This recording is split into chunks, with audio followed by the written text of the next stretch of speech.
Hi Alice, hi David, hi Benjamin, and if you're watching, hi Sam.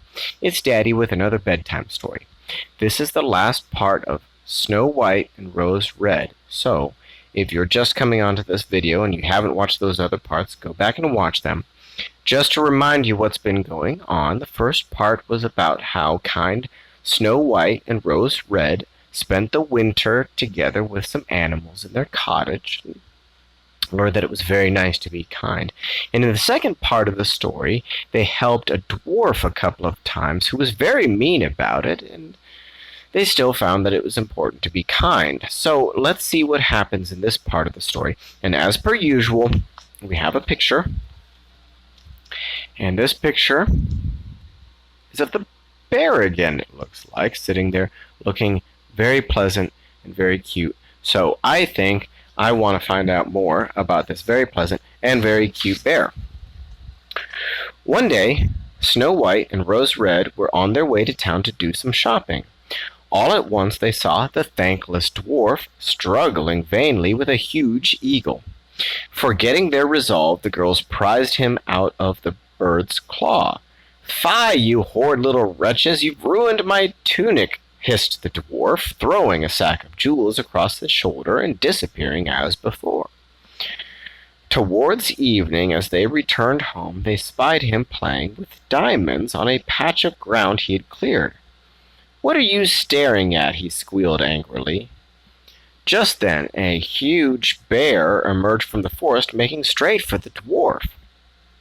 "Eat those horrid little creatures."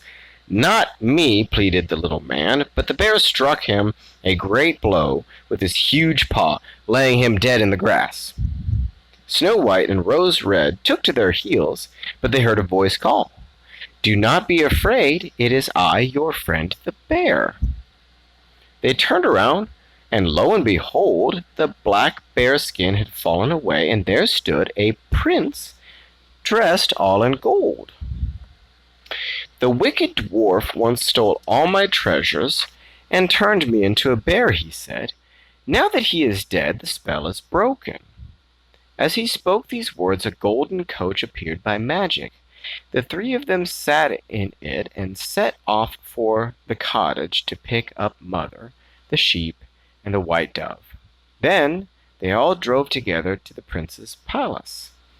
The prince took Snow White for his wife, and Rose Red was married to his brother. They brought the 2 rose bushes from the little cottage garden and planted them in front of the palace. And whenever a rosebud blossoms on them, a little child is born at the palace.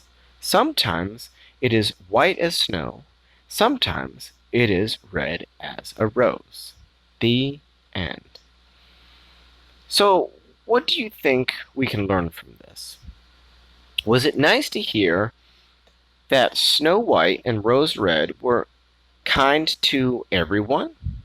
They were kind to the bear, and it turned out the bear was a handsome prince with a curse on him, so things went well for them because they were kind to the bear. Here's a more interesting point as well. They were kind to the dwarf, and they never really suffered a problem for that. Oh, sure, the dwarf was mean about it, but Snow White and Rose Red didn't have any problems for being nice to a mean dwarf. So maybe this is a good lesson how we can be kind to everyone and everything, and it doesn't really matter whether or not they pay us back, because it's just good to be kind. What do you think? Well, think about the nice things people have done and the nice kindness you felt as you lay down and close your eyes and get some sleep. And remember that Daddy loves you very much. Good night.